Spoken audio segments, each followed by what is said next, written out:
Oh, good morning. Hey, wanted to talk with you about residency, let you know how that work's done here in Costa Rica.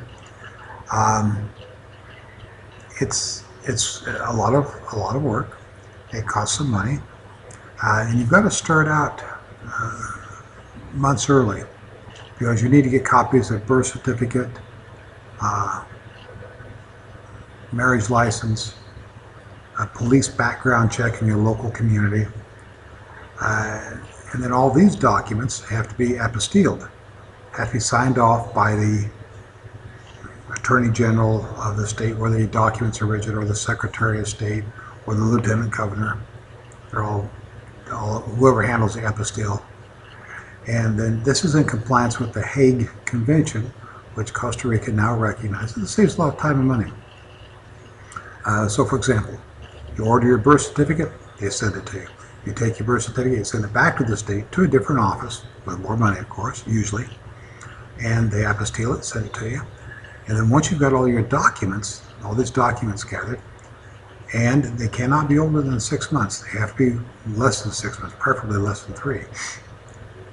You take them and you, with your attorney, or if you're very fluent in Spanish and you can read and write in Spanish and you know where buildings like immigration are located, then you can do that. So we use the attorneys through ARC, or the Associated Residents of Costa Rica.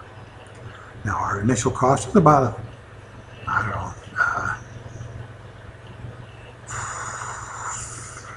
1,500 up front. 250 went to the application fee. The attorney was paid, it's under $1,000. And there were a couple other little fees. Well, anyway, we met with our attorney, filled out all the paper. From there, our attorney took us to the police station, always a nice thought, and helped us get past the guy with the Uzi. And we were fingerprinted for an Interpol search. We turned in, of course, all of our papers, and then it's wait. We had an email get lost, so we missed a couple 3 months where we could have been residents. But anyway, we got it caught up, and then the last half is you need to pay.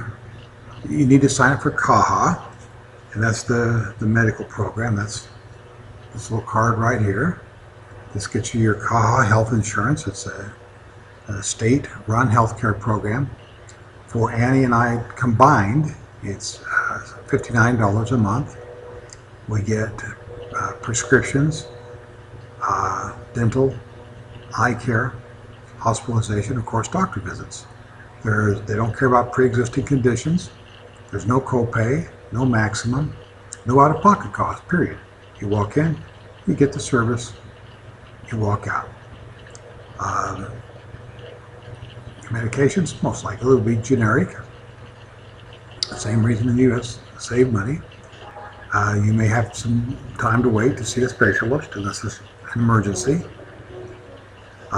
Here in our area, we live in Barrio San Jose Sur, and we're part of Atenas. It's a little town next to us. In fact, we can look out our window and see the Catholic Church steeple in the park from our patio, even though it's a couple miles away and a couple valleys away.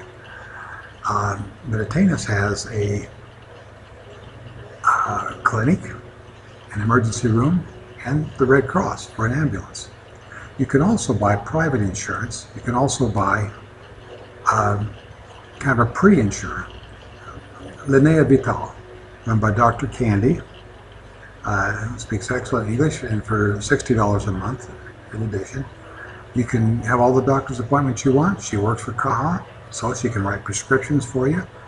She can set appointments, all kinds of good things. So anyway, after you get your resolution that says you have been approved to be a resident, you have to get your CAHA. Annie was the primary for us. Yeah, and there's several different types of residency. Ours was pensionado, which means you must have at least $1,000 a month, a lifetime pension or income. There's also rentista and investment. cost ranges anywhere from, our cost is about $2,300 per person to $5,000 per person. It does vary quite a bit. Since Annie was the primary on our residency, she got her CAHA immediately. For mine, they had to investigate me, and I waited about 3 or 4 days, and we got my card. We met with our attorney, Jose Carter Jr., and he took us to Migration, where we got us in and showed us where to go. And I mean, there are a dozen buildings there probably, and I mean, there are lines and people everywhere. So what he did was get us there. Okay, go inside, sit down, they'll call your name. And an hour or so later, they did. They called Annie first. She got her stuff done. A few minutes later, they called mine. And 3 days later, in the mail, we received our residency. Pensionado, temporary, and temporo, which means in 2 years we have to renew it. And then once we've been here 2 years, we can start the application for permanent resident. Benefits, you have all the benefits except running for office and voting and working. All what you're just fine with me. You can't work for wages. You can start a business, but your wages, if you will, are based on the profits of the corporation. If there's a dividend from your business, that's what you get paid. If not, you don't get paid. And you must hire ticos to do the actual labor. So if it's setting stone, pouring concrete, running a restaurant, a bed and breakfast, your workers must be tico. And I'm fine with that. But anyway, once you get your residence, you also can get the Golden Citizens Card, Cuidados de Oro, and it's good for discounts, free bus rides, discounts from anywhere from 5 to 50%. But it's a national program. It's Costa Rica's way of saying thank you to their senior citizens. It's not a corporate thing. It comes from the state, from the government. And senior citizens are very well respected down. You're on a bus. If there's no seats, Hannah and I have both been offered seats by younger people because we are seniors. You get to be first in line at the bus, at the bank or government building. You have shorter lines. At the clinic, they have senior lines. And he's been able to take care of that, or take advantage of that. All in all, it's treated with great respect. And once you get discounts at all the national parks and a lot of the events and stuff like that, as well as all the private parks. Airline tickets on the regional airlines, Sansa and Natural Air, it's about 30% cost compared to regular cost.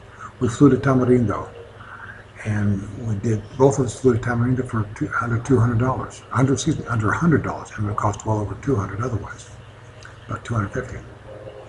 So another discount for being a resident. Lots of advantages. It's worth the work. It's a feeling of pride. And when you get your residency, you say you go to the store and you make a purchase. You have to show, if you use a credit card or a debit card, you have to show some ID. And when you show your cedula, you get an extra smile because they know you've made some effort. It allows you to have more privileges at the bank, in terms of bank transfers, that sort of thing.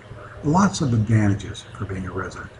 Most of it is to show the respect for the country where you're living, that you're not living there illegally, but that this is our home and this is where we're going to live. Anyway, Ann and I are poco ticos, a little bit tico, and very proud, very happy, and enjoying it almost every day. Pura Vida.